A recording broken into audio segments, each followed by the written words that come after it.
पहले भोग लगा लूं तेरा, फिर प्रसाद जग पाएगा, सबसे पहले तेरा स्वागत करती मेरी मधुशाला। जी हाँ, ये पंक्तियां हैं सदी के महानायक अमिताभ के पिता हरिवंश राय बच्चन की मशहूर कविता मधुशाला की। क्या आप ये कविता खरीदना चाहेंगे? अरे नहीं नहीं, किताब नहीं। इस ब्लॉकचेन टेक्नोलॉजी के जमाने में सब कुछ होता है डिजिटल दुनिया के अंदर। दरअसल बिग बी ने अपने पिता की इस कविता के साथ साथ अपनी फिल्मों के कुछ सीन भी NFT पर पब्लिश किए हैं। क्या आप NFT नहीं जानते? फिर तो आप बीपल के बारे में भी नहीं जानते होंगे। अरे वही आर्टिस्ट जिसने every days the first 5000 days नाम के अपने आर्ट को $69 मिलियन यानी 515 करोड़ रुपए में बेचा।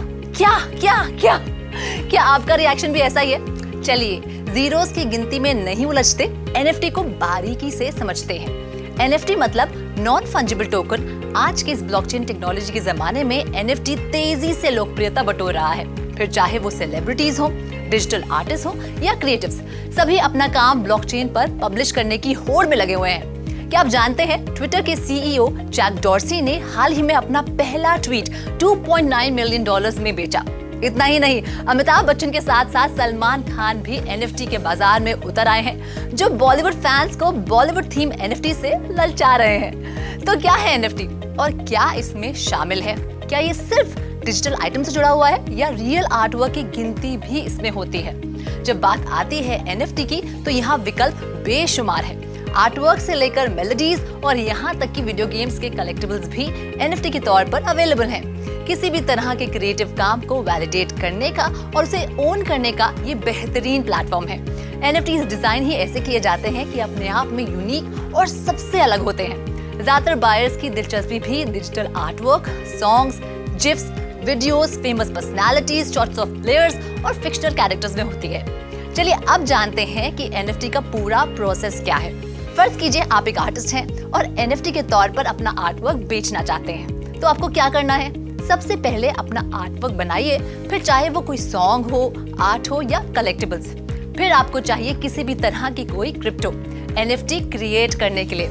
और आखिर में एक क्रिप्टो करेंसी वॉलेट, सेल से कमाई अपनी राशि को सेव करने के लिए।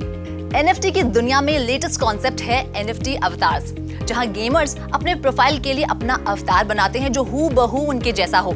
फॉर एग्जाम्पल, NFT की सबसे जानी मानी एप्लीकेशन है CryptoPunks, जिसमें इथेरियम ब्लॉकचेन पर 10,000 से ज्यादा यूनिक कैरेक्टर्स हैं और हर कैरेक्टर परचेज के लिए अवेलेबल है।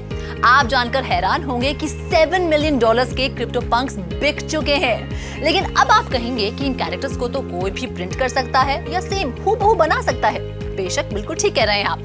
मिसाल के तौर पर पोकेमॉन कार्ड को ही ले लीजिए।